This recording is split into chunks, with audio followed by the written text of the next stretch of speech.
At Lenneal in Shropshire, there's been a horrifying accident. A man has found his neighbour speared by his own tractor. The dramatic moment of discovery is captured on the 999 call made that day. And there's a failed spike gone straight through his body. Right, just bear with me a moment. You need to air ambulance, look down. Right, okay, just bear with me. I'm just arranging for some help now. It's a February afternoon when the emergency call comes into the West Midlands ambulance service. Whereabouts on his body has it gone through? He's gone through his pelvis. Right, through the back. Right. And forward. Just arranging for some help now. Okay. But he's slowly passing out, so he needs to be real quick. In a freak accident, Farmer Graham has been impaled by his own tractor. I just had to stand there and just let the spike go through me. Rescuing him will need the specialised skills of the fire and ambulance services.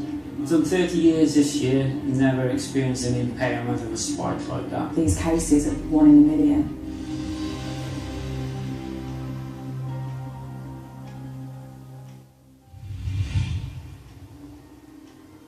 Grange Farm in Shropshire, Farmer Graham is going about his regular duties as he has done for the past 40 years.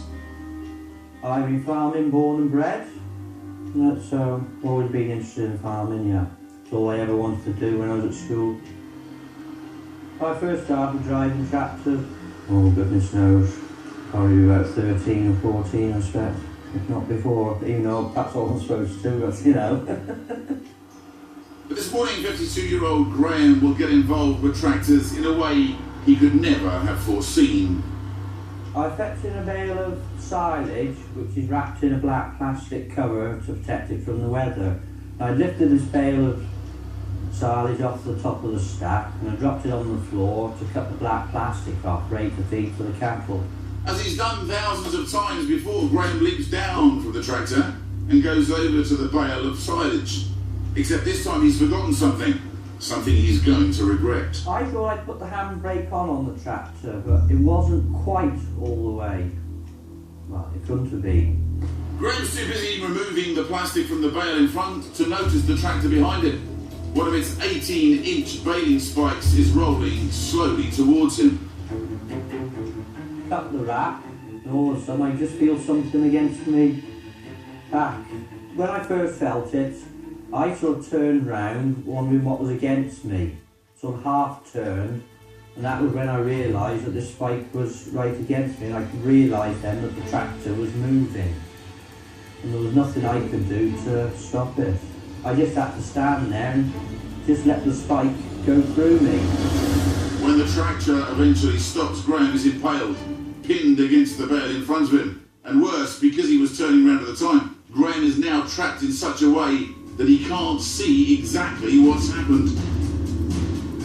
The spike had gone through me right butter, it had gone across my body at an angle, and I thought it had come right through just top of my leg, around my groin area probably. Graham's first thoughts are whether he'll survive.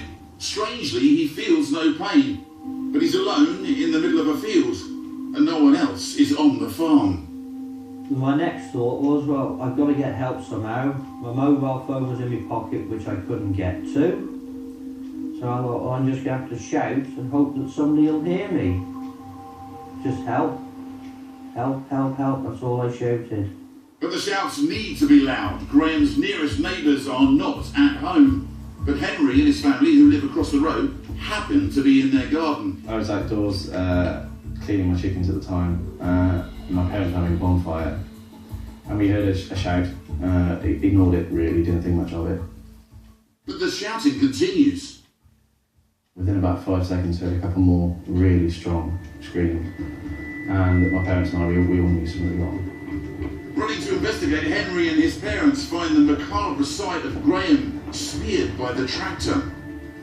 He wasn't making much noise, but he was just slumped over a bit, not looking like he was doing very much.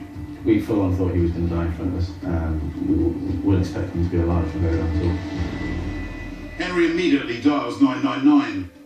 And there's a failed spike gone straight through his body. Right, just bear with me a moment. You need to air ambulance just now. Right, okay, just bear with me. I'm just arrested for some alcohol. Yeah. Okay. But he's slowly passing out, so you need to be real quick. Right, we'll come as quickly as we can. Is there any severe blood loss? Is there blood? Is there any blood? Don't move, Graham. Don't move. While he's on the phone, Henry's mum and dad try to comfort Graham. The on-duty paramedic at the ambulance control room is now on the line to Henry. Is he conscious and breathing? Yeah, but he's looking right at the cheek. We had 3 or 4 coats put on him, but he was very white, very cold and shivering. Land paramedics as well as crews from Shropshire Fire and Rescue are sent to Graham's aid. Both the region's air ambulances are also scrambled.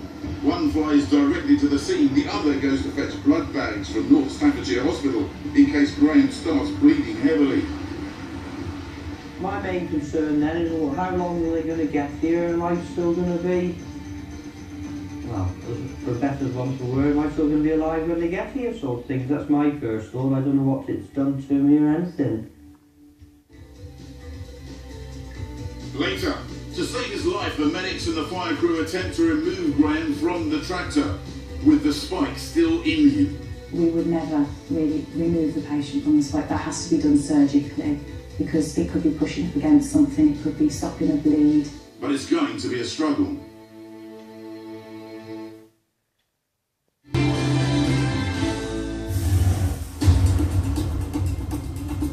In a freak accident, farmer Graham Heatley has been impaled by one of the 18-inch spikes on the front of his tractor. Pinned against a hay bale, he's been found by neighbour Henry, who's dialed 999. And there's a failed spike gone straight through his body. He's an air ambulance. Is there any severe blood loss? Is there blood? Don't move, Graham. Don't move. This is the moment the rapid response land paramedics reach Graham, shortly followed by the air ambulance carrying a doctor and critical care paramedic Kerry Hemus.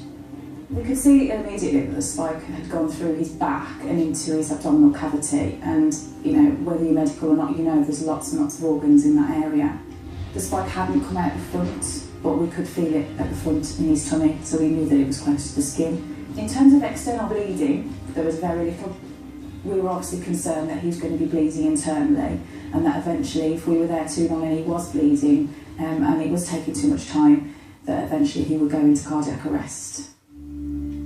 Graham needs to get to hospital as soon as possible, but to increase his chances of survival, the spike also needs to come with him. Anyone who's impaled on anything, we would never really remove the patient from the spike. That has to be done surgically. You have to leave it in situ because it could be pushing up against something, it could be stopping a bleed. We didn't know at that point. By now, the fire and rescue crews have arrived from Ellesmere Station. The job of safely removing Graham from the tractor will fall to them. In charge, John Deacon. I've done 30 years this year, never experienced anything like that with an impairment and a spike like that. The fire service got there, they chocked the tractor so it couldn't move any further. We were advised not to let anybody turn the tractor off because this would cause the jaws to close and raise.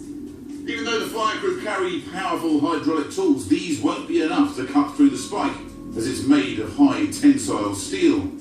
Their only hope is to loosen off the nut that fixes the spike to the front end loader bucket so they can remove it.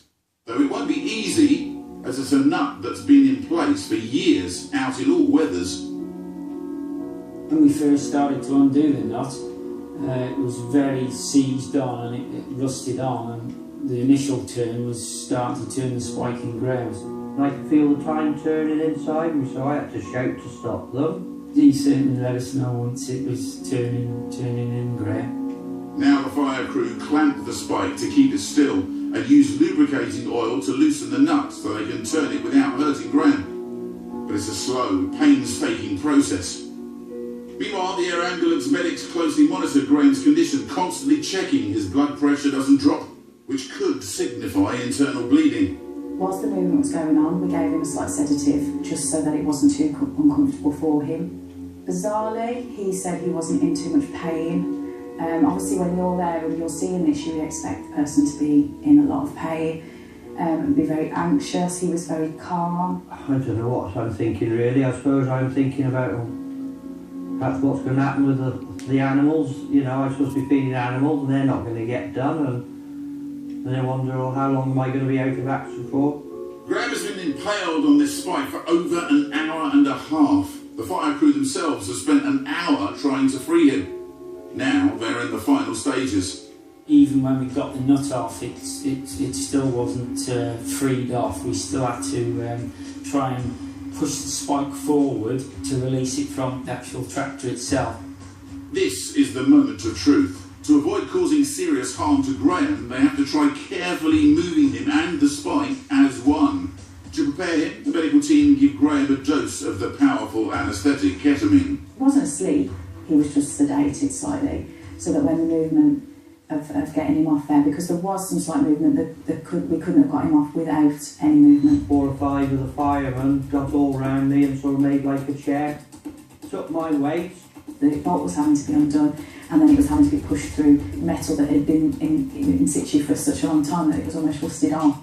Eventually, the last little bit, we did have to tap with a hammer, which obviously was a bit traumatic for Graham, but it did eventually free it off.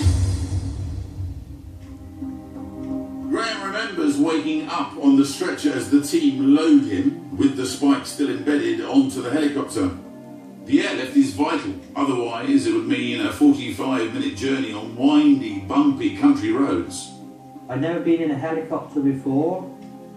I could have probably chosen a better way of travelling in one for the first time, but I'm glad it was there. Just 17 minutes later, Graham's at North Staffordshire Hospital and is rushed straight to theatre. X-rays show how the spike has gone right through him, only prevented from piercing his skin on the other side by snagging against a metal key fob on his belt.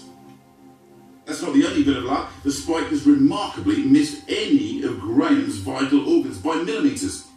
But it takes the surgical team 4 hours to carefully pull it out.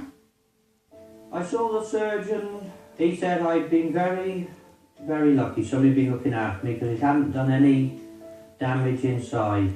I believe the doctor had said if he was going to draw a line through somebody as to where the best place an impalement was going to be, would be where it went. So for it to go perfectly through him and avoid everything is phenomenal.